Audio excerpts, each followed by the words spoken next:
Abraham, originally named Abram, was a significant figure in the Hebrew Bible, revered as a patriarch in Judaism, Christianity, and Islam.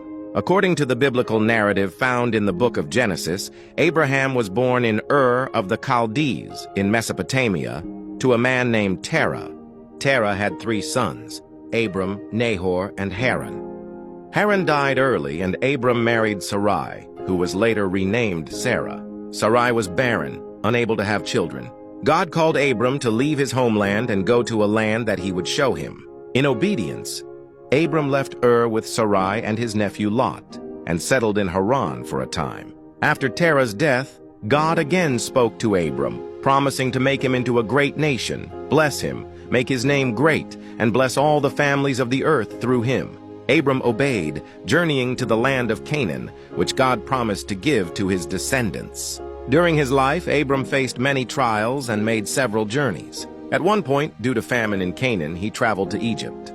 There, fearing for his life because of Sarai's beauty, he told Pharaoh she was his sister. Pharaoh took Sarai into his household, but God afflicted Pharaoh's household, revealing the truth. Abram and Sarai were sent away from Egypt with great wealth. Back in Canaan, Abram and Lot separated due to growing flocks and disputes between their herders. Lot chose the fertile Jordan Valley, settling near Sodom, while Abram stayed in Canaan. God again affirmed his promise to Abram, telling him his descendants would be as numerous as the dust of the earth.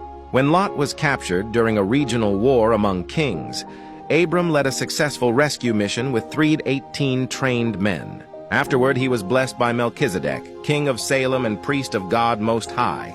God then made a covenant with Abram, reiterating that his descendants would be as numerous as the stars and that they would inherit the land after a period of slavery and oppression in a foreign land lasting 400 years. Still childless, Abram and Sarai tried to fulfill God's promise themselves. Sarai gave her Egyptian maidservant Hagar to Abram as a wife. Hagar conceived and bore a son, Ishmael. This created tension between Sarai and Hagar. Later, God appeared to Abram again, changed his name to Abraham, meaning father of many nations, and changed Sarai's name to Sarah. God promised that Sarah would bear a son, Isaac, through whom the covenant would continue. God instituted the covenant of circumcision, commanding Abraham and all his male descendants to be circumcised as a sign of the covenant. Abraham obeyed immediately. 3 visitors understood to be divine came to Abraham's tent and reaffirmed the promise of a son through Sarah. They also revealed that God was about to destroy Sodom and Gomorrah for their wickedness. Abraham pleaded with God to spare the cities if righteous people could be found there. Despite his intercession, the cities were destroyed, but Lot and his daughters were spared. Sarah eventually gave birth to Isaac in her old age, fulfilling God's promise. After Isaac was weaned, Sarah saw Ishmael mocking Isaac and demanded that Abraham send Hagar and Ishmael away. Though distressed, Abraham obeyed after God reassured him that Ishmael would also become a great nation. Hagar and Ishmael wandered in the wilderness, where God provided for them and renewed his promise to make Ishmael a great nation.